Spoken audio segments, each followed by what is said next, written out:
Piping জগতে ইলেকট্রিফিশিয়ান welding একটি বিশ্বস্ত পদ্ধতি যা এসডিপি পাইপ এবং ফিটিংসের ওপর প্রয়োগ করা হয়ে থাকে, বিশেষ করে পানি ও গ্যাস সরবরাহের জন্য। এই পদ্ধতিতে দুটি ভিন্ন সংযোগ থাকে। প্রথমটি মেল, যা সাধারণ পিভিসি পাইপের মতন।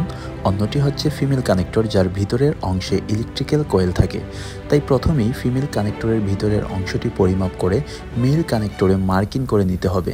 তারপর মার্কিং করা অংশটি থেকে ওপরের পিচ্ছিল প্রলেপটি স্ক্র্যাপারের মাধ্যমে উঠিয়ে ফেলতে হবে। তারপর বিশেষভাবে তৈরিকৃত 95% অ্যালকোহলযুক্ত টিস্যু দিয়ে আস্তরণ তুলে ফেলা অংশটিকে ভালোভাবে পরিষ্কার করে নিতে হবে। মনে রাখতে হবে, টিস্যু দিয়ে পরিষ্কার করার পর ওই অংশটিকে আর হাত বা কোনো কিছু দিয়ে স্পর্শ করা যাবে না।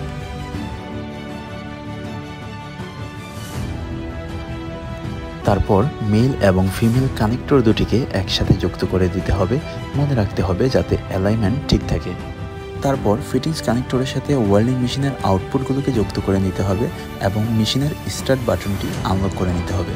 যেহেতু আমরা ম্যানুয়ালি সেট আপ করছি, সেহেতু ওয়েল মোড দিতে হবে ম্যানুয়াল, এবং আমরা স্ক্র্যাপ করে নিয়েছিলাম, তাই আমরা সিলেক্ট করব ইয়েস।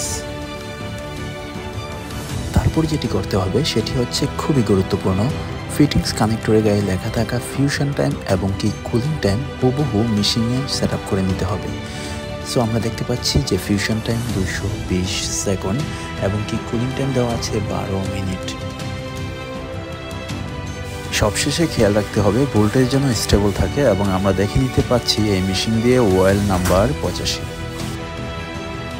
মনে রাখবেন, ওয়েল্ডিং শুরু হয়ে যাওয়ার পর ফিউশন টাইম 220 সেকেন্ড এবং কি কুলিং টাইম 12 মিনিট শেষ না হওয়া পর্যন্ত ফিটিংসগুলোকে কোনোভাবেই নড়াচড়া করা যাবে না। প্রয়োজনে রশি অথবা বেল্ট দিয়ে শক্ত করে বেঁধে নেবেন। ওয়েল্ডিং প্রসেস শেষ হয়ে যাওয়ার পর মেশিন আপনাকে অটোমেটিকলি সিগন্যাল দেবে তার আউটপুটগুলোকে ডিসকানেক্ট করে ফেলার জন্য। ডিসকানেক্ট করার পর মেশিনের সাইডে থাকা লাল বাটনটিকে লক করে দেবেন। ধন্যবাদ।